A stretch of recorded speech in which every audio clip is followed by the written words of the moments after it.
Halo guys, assalamualaikum warahmatullahi wabarakatuh. Ketemu lagi di Alvan Dwi Channel. Di pertemuan kali ini ketemu lagi dengan teman saya Sultan ya tentunya.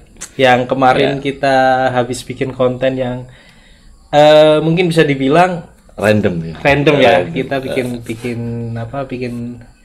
kontennya random karena saya kepengen konten saya itu bisa dinikmati, bisa menginspirasi teman-teman semua di rumah ya. Tentunya kali ini kita juga akan bahas apa aja lah yang mungkin nanti Sultan pengen menyampaikan sesuatu atau apalah. Pokoknya kita ngobrol untuk menginspirasi teman-teman semua ya. Menurut pengalaman kita masing-masing, pengalaman pribadi kita.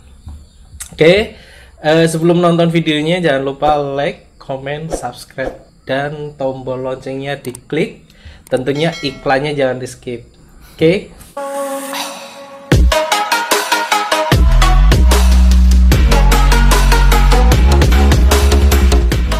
Oke, Ton, gimana kabarnya Ton? Alhamdulillah baik. Alhamdulillah ya. Mumpung lagi suasananya juga lagi mendukung, cuacanya bagus, makanya saya kembali main ke tempatnya Sultan buat ya siapa lagi temen yang mau diajak ngobrol itu susah guys, susah banget diajak ngobrol ya Ton ya. Kayak kemarin saya ngajak ini masih belum bisa, ini sebenarnya Sibuk semuanya. sibuk sih sebenarnya. Ada sih beberapa temen yang pengen ngajak ngobrol di podcast abal-abal ini guys ya. Jadi ya kali ini yang masih bisa berkesempatan buat ngobrol bareng ya Sultan. Piye Ton? Kapan balik ke Prokerto lagi Ton? Balik ke Purwokerto ya. Ya nunggu uang terkumpul banyak lagi baru pulang. Aku kayak gitu. Pembisnis guys. Bisnis. Pulangnya kalau udah mencapai target. Oh ya. Oh ya Ton, selama kamu kerja itu kan kemarin kan di dunia handphone ya, sama kayak saya ya. Oh iya. Itu menurutmu selama kamu lulus sekolah itu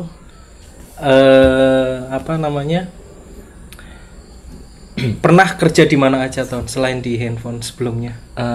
Sebelumnya ya sebenarnya sih Jadi kayak interview guys. iya sebelumnya di tempat servis komputer gitu. Servis komputer. Sama toko komputer juga. Berarti bisa buat servis juga, bisa servis Bisa. laptop. Emang basicnya kan tadinya saya servis. Nah, guys, buat teman-teman yang pengen servis laptop di Sultan tuh multi talent kayak Agnes Monica gitu. Aduh. Enggak ya. Sekarang lagi enggak fokus servis, palingnya kayak jualan Jualan handphone ya. Jualan handphone. Nah, udah berapa lama Ton berkecimpung di dunia handphone? Sebenarnya sih di dunia handphone dibilang cukup lama ya, 6 tahun mungkin. Itu kan di toko komputer itu sebenarnya ada handphone Ada juga. handphone juga ya. Jadi Asus basicnya sebenarnya udah paham lah soal smartphone ya. Dan itu memang brand Asus sih gitu lah. Handphone Asus kan dulu ramai banget. Nah, Tuh ya itu sih lebih ke ya waktu yang kata-kata waktu yang dihabiskan di dunia handphone 6 tahunan lah ya. 6 tahun ya. Udah lumayan lama guys. Buat teman-teman promotor juga yang ada di mana aja, mungkin hampir sama ya pengalaman kita di dunia handphone itu hampir sama.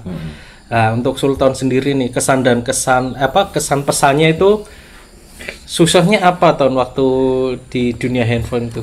Bedanya di dunia laptop sama di dunia handphone itu apa? Jadi kenapa pertama ke bidangnya dulu ya, ini kan marketing ya, di servis komputer laptop gitu. Terus kenapa pindah ke marketing? Nggak langsung ke handphone dulu, ke marketing komputer sama laptop dulu. Itu karena mikir kayak gini, ketika aku nyervis bisa 1 unit itu bisa seharian gitu. Dan ibaratnya penghasilannya nggak seberapa. Gitu. Terus juga makan waktu banyak juga untuk 1 unit itulah. Iya. Gitu ya, tergantung juga sih kerusakannya, cuman seringnya gitu. Jadi kayak ngerasa banyak waktu yang terbuang sia-sia ya di situ hanya untuk ngurusin satu barang aja. Dengan penghasilan yang ibaratnya nggak seberapa. Nah, terus aku mikir kayaknya untuk jualan lebih enak deh, karena kan kalau kita jual kan kita bisa dalam satu waktu yang sama itu bisa hasilnya lebih banyak kayak gitu. Iya. Berapa unit lah gitu. Dan ada insentifnya juga kan. Ada Di insentifnya. servis ada nggak? Di servis ada pastinya, cuman kan ya tergantung itunya juga yang di servis. Tapi untuk gaji pokok beda ya? Gaji pokok hampir sama lah. Hampir sama. Iya, ya sama-sama, sama sih sebenarnya UMR. Sebenarnya sama ya. Cuman mungkin ininya aja. Insentifnya, fees-nya. Dan itu kayak ketika tak pikir-pikir kayaknya lebih lebih efektif di marketing. Dan kayaknya kalau di laptop itu tingkat kesulitannya juga lumayan ya, rumit. Iya, sebenarnya hasilnya lumayan tapi juga itunya lumayan banget. Yang pikiran yang harus dikeluarkan nih. Iya, kalau misalnya di marketing jadi promotor kan, nek promotor kan cuman paling kita greeting, grooming, kita memang mengandalkan skill ngomong kita sama penampilan juga penting ya. Iya. Terus dulu tuh yang pertama kali kamu masuk ke handphone itu ada yang bawa atau misalnya yang kenalin gitu? Yang kenalin itu adik sih. Jadi itu ada agensi. Adik kan di make up gitu ya, salah satu brand. BA ya? BA. Nah itu kan di bawah naungan satu agensi dan di situ ada berbagai bidang. Ada yang smartphone, sales smartphone, ada sales apalah gitu. Terus adikku ngasih lowongan di situ. Ini ada lowongan nih handphone, kayaknya cocok buat kamu masuk gitu. Gitu. Karena tak coba masuk, wah ini lumayan sih, maksudnya kayaknya lebih bagus di sini nih. Ya udah akhirnya masuklah di perusahaan itu. Udah pernah dibacotin sama user gak? Dibacotin ya udah sering sih. Dari semenjak di di servis, di teknisi gitu, itu sering dibacotin. Emang kayak artinya langsung empat mata loh, maksudnya langsung pakai kata-kata ke binatang gitu. Itu udah binatang, udah kayak ditantang berantem segala macam. Ya emang kita kan berusaha mengerti ya, kita sebagai pelayan berusaha mengerti orang kan kayak pengen cepet, pengennya murah segala macam gitu. Dan kita ya berusaha maklumi lah. Walau kadang ya kesabaran kita emang diuji gitu kan. Kalau lagi kita ikut emosi ya kadang kita ikut balas emosi juga, tapi alhamdulillah sejauh ini tetap dibalas dengan sabar lah. Iya, emang harus kayak gitu ya. Soalnya kan kita juga di dunia marketing kan kita butuh relasi yang banyak juga. Karena kan untuk perkembangan teknologi kan nggak cuma stuck di situ. Betul. Apalagi di smartphone ya, itu sistemnya tuh berkembang terus. Artinya orang itu nggak mungkin beli cuman tipe tertentu, nanti ada produk baru pasti kan dia beli lagi. Jadi istilahnya kamu menjadikan si user itu user loyal lah ya, bisa dibilang gitu. Terus pengalaman dicaci maki tadi udah ya? Udah. Dicaci maki. Kayaknya semua orang pernah lah ya yang ada nggak yang langsung ada cinlok kayak gitu nggak? Cinlok itu bukan berarti sama teman kerja juga ya, tapi sama user. Oh, pernah. Itu sebelum di perusahaan handphone itu. Itu malah yang di sebelumnya. Itu udah berapa tahun lalu lah. Ya itu gimana tahun itu ceritanya tuh? Itu waktu saya masih jadi teknisi. Waktu itu saya teknisi terus rangkap jadi sales. Sales. Kebetulan emang lagi ada tempat kosong di salesnya di toko itulah. Nah itu ketemu cewek lah ibaratnya. Seru nih. Terus ketemu cewek ya nyervis laptop gitulah. Laptop terus tak layani sama aku gitu kan. Terus ya kayak biasa kita kan minta kontaknya buat ngabarin nanti ini. Nggak modus kan? Nggak modus, ini biasa aja. Kabarin ini rusaknya apa, kan ditinggalkan itu cewek kan kuliah gitu lah. Kuliah. Pokoknya ini laptop ditinggal, pokoknya bilangnya rusak ini gitu. Nah, terus aku kasih nih kasih info kendalanya ini, kerusakannya ini gitu. Ya pokoknya akhirnya jadi intens gitu ya. Jadi intens dari situ kayak ya pokoknya gitu, itu masa lalu lah. Masa lalu yang nggak apa-apa, maksudnya barangkali ada teman-teman yang sama ya. Tapi kayaknya hampir sih semua marketing ya, maksudnya promotor itu kayaknya hampir pernah ngerasain kayak gitu, hal-hal seperti itu. Cuman kan kayak yang namanya kalau anak sekolah kan cinta monyet ya, cinta pada pandangan pertama. Tapi ya itu wajar menurut karena pasti semua ngalamin, pasti sampai Iya, dengan bener. deket, sampai dia akhirnya putus, terus lost contact gitu loh, nggak mau beli ke tempat kita lagi. Itu Iya. tuh banyak. Jadi strategi marketing tuh banyak, guys. Salah satunya macarin usernya. Ya itu sebenarnya di luar dari rencana sih, di luar dari cita-cita ya. Tapi ya mungkin waktu itu emang lagi kosong, lagi jomblo gitu. Terus juga jomblo, guys. masih muda waktu itu. Ya sekarang masih muda. Waktu itu masih agak lebih muda lagi dan pikirannya Terus masih. pikirannya belum ngarah pengen pacaran lah ya.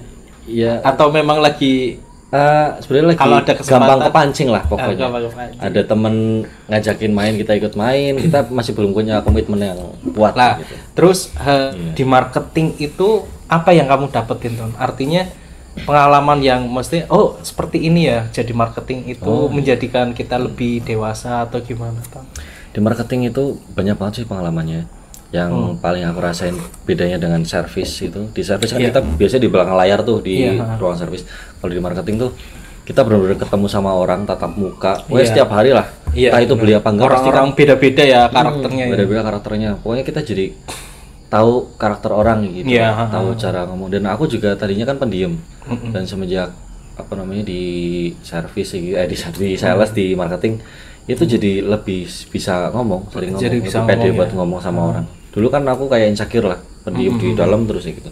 Tapi semenjak itu dapat manfaatnya ya di sosialisasinya itulah. Pokoknya ilmu sosialnya banyak banget. Tapi dulu waktu sekolah itu nggak pernah ikut kayak pramuka kayak gitu. Nggak suka ikut, cuman ikut yang kayak buat yang wajib-wajib itu sih palingnya, kayak sore-sore gitu, nggak yang sampai dewan abang. OSIS sih pernah, OSIS di waktu SMK itu, cuman ya nggak begitu fokus Pak. Justru saya itu kebentuk di pramuka loh, Ton. Bentuk di pramuka. Kebentuk di pramuka artinya gini, dulu saya itu SMP bodoh amat orangnya, tapi kalau olahraga emang nomor satu. Apa aja ikut volley lah ini, meskipun SMP aku badannya kecil tapi bola kayak gitu loh. SMP lah.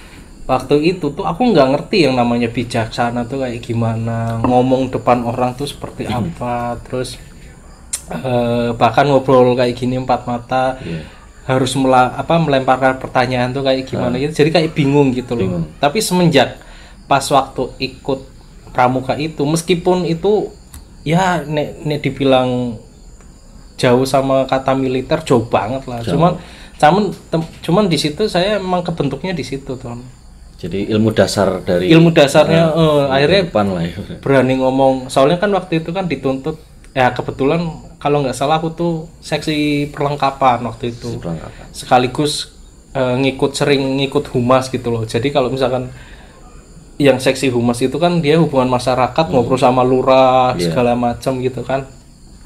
Terus apa aja alat-alat yang harus dipersiapin, itu dari situ tuh aku mulai belajar. Ngomong sama lurah tuh seperti ini, benar-benar. ngomong sama RT tuh kayak gini, izinnya tuh seperti ini, bahasanya seperti ini. Jadi kita tahu bisa tahu kapasitas lah kita ketika ngomong sama orang muda seperti ini, kalau sama orang tua seperti ini gitu. Iya, jadi terus nanti aku nyatetin tuh peralatan apa aja yang harus disiapin. Ya udah, itu dari pramuka itu akhirnya setelah lulus aku tuh jadi kayak kerja dimanapun nggak takut gitu loh, meskipun dulu kerja sampai ke Jakarta, ke Tangerang itu nangis harus seminggu nangis. Iya, nangis pengen pulang. Iya Allah. Jadi kayak yang kayak aku tuh merasa orang paling menyedihkan gitu loh, kita merantau gitu. Pertama paling ngenes.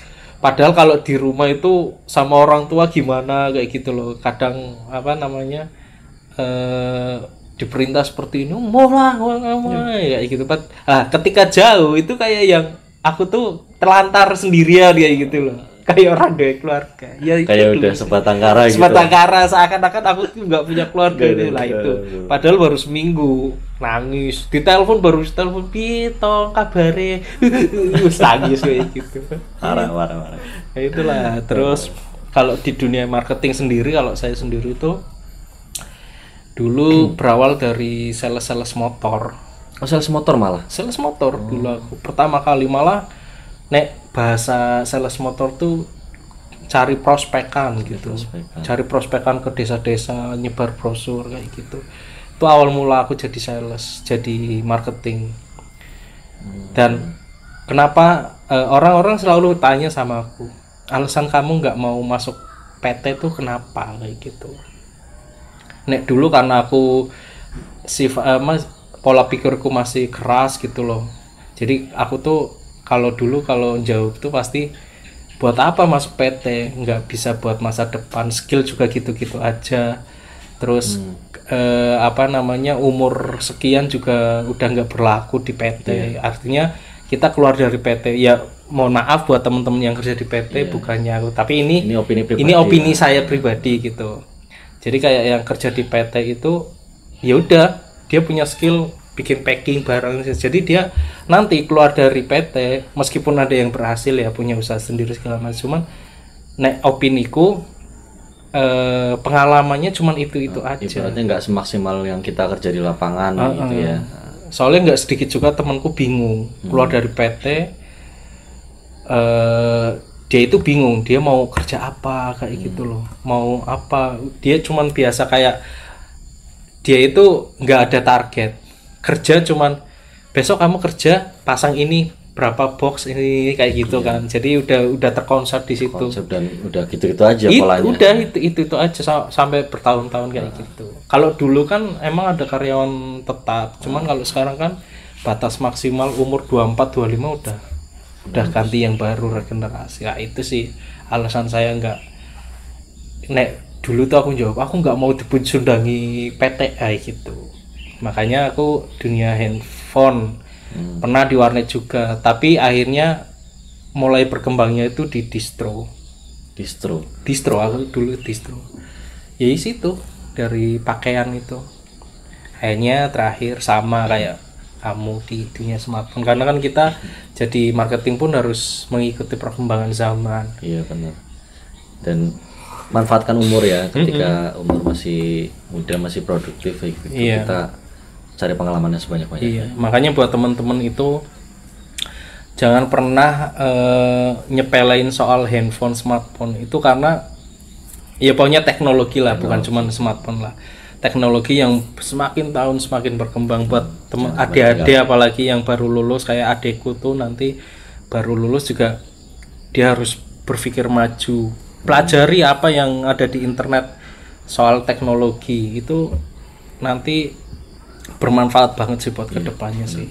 Bermanfaat banget sumpah. Soalnya kalau misalkan ya minim pengalaman, minim pengetahuan, nanti jatuhnya bingung. Kerja di PT juga harus ada yang bawa, harus ada relasi, kalau misalkan di dunia handphone itu kita kerja sebulan pun mau pindah itu pasti ada relasi, ada temen yang kerja di sini aja, karena udah tahu cara kerjanya kita gitu. Nah, terus kedepannya kalau misalkan di handphone udah selesai nih, misalkan kita kan pasti ada masanya ya, ada fasenya, itu mau larinya kemana, usaha ke atau bisnis apa gitu? Usaha itu adalah goal terakhir ya aku sih. Goal terakhir. Jadi untuk sekarang memang kayak manfaatin umur, kan sebelumnya udah jualan laptop gitu, terus sekarang jualan di handphone gitu kan. Terus ya pokoknya pengen coba-coba bidang yang baru gitu sih. Jadi sampai aku nemu yang paling nyaman yang mana gitu. Kalau di handphone kan dulu sih enak, cuman susahnya adalah kalau handphone emang butuh modal besar gitu kan. Dan belum lagi kalau garansi segala macam, dan kita juga saingannya udah banyak sama toko-toko besar juga di mana juga udah banyak gitu. Jadi bukannya pesimis, cuman kita coba cari yang lebih efektif, peluang lain ya, peluang yang bisa mesti anti mainstream lah, enggak yang orang buka ini buka ikut-ikutan buka. Oke guys, intinya di konten kali ini pengalamannya Mas Sultan sama saya pribadi itu menjadi marketing. Nah, buat teman-teman yang masih di dunia marketing, pokoknya terus berjuang. Artinya kita belajar kerja itu di dunia marketing itu belajar, cari ilmunya, terus perbanyak relasi. Nggak cuman kerja, bangun tidur, nyari duit terus pulang. Duit itu nomor kesekian lah, tapi skill itu penting banget. Oke, terima kasih Mas Sultan. Mungkin di podcast abal-abal ini ya, semoga menjadi inspirasi buat teman-teman juga. Semoga pelajaran buat kita semua ya. Semoga bermanfaat juga untuk konten kali ini. Terima kasih Mas Sultan.